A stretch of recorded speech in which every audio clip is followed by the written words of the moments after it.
नमस्कार, मी जिल्हा परिषद प्राथमिक शाळा येथील इयत्ता 5वी शिकणारी विद्यार्थिनी कुमारी वैष्णवी अवसर नाणेकर तुमच्या समोर ढोल या धड्याचे वाचन करणार आहे.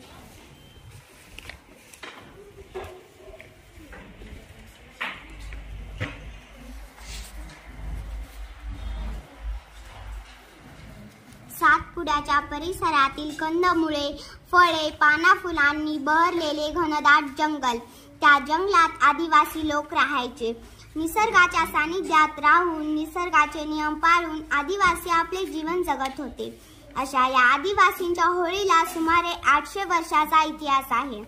सातपुडा डोंगराच्या परिसरातील होळी महाराष्ट्रातच नव्हे तर भारतभर प्रसिद्ध आहे. होलिकोत्सवाची सुरुवात माघ पौर्णिमेला दांडा पूजनाने होते. आदिवासींच्या संस्कृतीत परंपरेने आलेल्या दांडा पूजनाला विशेष महत्त्व आहे. होळी पौर्णिमेला दांडा पूजन झाले की सातपुड्यातील वाड्यांतून ढोलांचा आवाज घुमू लागतो. कुडाच्या घरांच्या सांदीकोपऱ्यांत खुंटीला आड्याला बांधून ठेवलेले ढोल बाहेर निघू लागतात. मुख्य होळीच्या 15 दिवस अगोदर लहान मुलांची होळी सुरू होते. लहान मुले छोटी होळी पेटवून तिच्या भोवती फेर धरून नाचतात. मुले होळी नृत्याचा सराव करतात आणि त्याच दिवसापासून ढोलांचा आवाज साऱ्या गावात आसमंतात घुमू लागतो. अख्ख्या सातपुड्यात ढोलांवर थाप पडू लागते. फाल्गुन पौर्णिमेच्या होळीची जय्यत तयारी चालू होते. पोट्या पाण्यासाठी गाव सोडून गेलेले मजूर या सणासाठी हळूहळू गावाकडे येतात. आमच्या गावातील आमच्या ढोल्या आपल्या चिल्ल्या पिल्यांना घेऊन सणासाठी गावात यायचा. अख्ख्या सातपुड्यात आमच्या ढोल्या प्रसिद्ध होता. आमचा ढोल वाजू लागला की वाड्या पाड्यांवरची माणसे ढोलाच्या दिशेने नाचत नाचत येत. असत न थकता रात्र ढोल वाजवत आमच्या पटाईत होता. ढोलाचा सांगाडा आंब्याच्या किंवा सागाच्या लाकडापासून तयार केलेला असतो. त्यावर कातडी चढवतात. कोणी ढोलाची पाने बसवतात, कोणी दोऱ्या आवळतात. ढोलासाठी लाकूड कोणते वापरायचे, तो तासायचा कसा, त्याला कोणत्या प्राण्याच्या कातड्याचे बाण लावायचे, तो आवळायचा कसा, ढोलाचा नाद अख्ख्या सातपुड्यात घुमवायचा कसा, ही सगळी माहिती आमच्या ढोल्याला होती. जणू काही या निसर्गाने त्याला ढोल बनवण्यासाठीच जन्माला घातले होते. म्हणून अख्ख्या सातपुड्यातच त्याला आमचा ढोला म्हणत होता. होळीचा दिवस जवळ आला तसतसे पाड्यांवरचे ढोल डोंगर, दऱ्यात आणि साऱ्या आसमंतात घुमू लागले. आमच्याची ढोलावरची थाप मजबूत झाली. यंदाच्या होळीत खूप ढोल वाजवून अख्खा सातपुडा दणाणून सोडू अशी जणू त्याने शपथ घेतली होती. होळीचा दिवस उजाडला. आमच्या सकाळपासूनच होळीजवळ ढोल घेऊन बसला होता.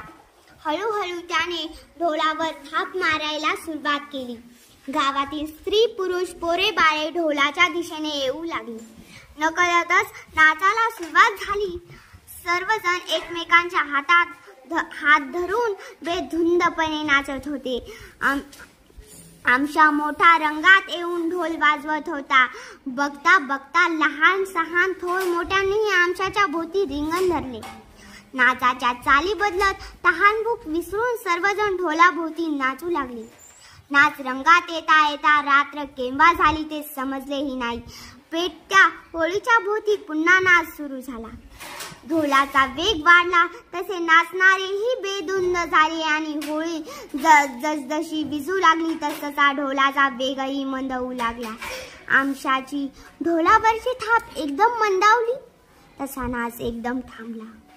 कधी न थांबणारा आमच्याचा हात कसा काय थांबला म्हणून सर्वजण त्याच्याकडे पाहू लागले आणि एकदम आरडाओरडा झाली. आमच्या ढोलाचा सावरत धरतीवर कोसळला होता. ढोलाच्या नादाबरोबर आमच्याचा श्वास अचानक बंद झाला.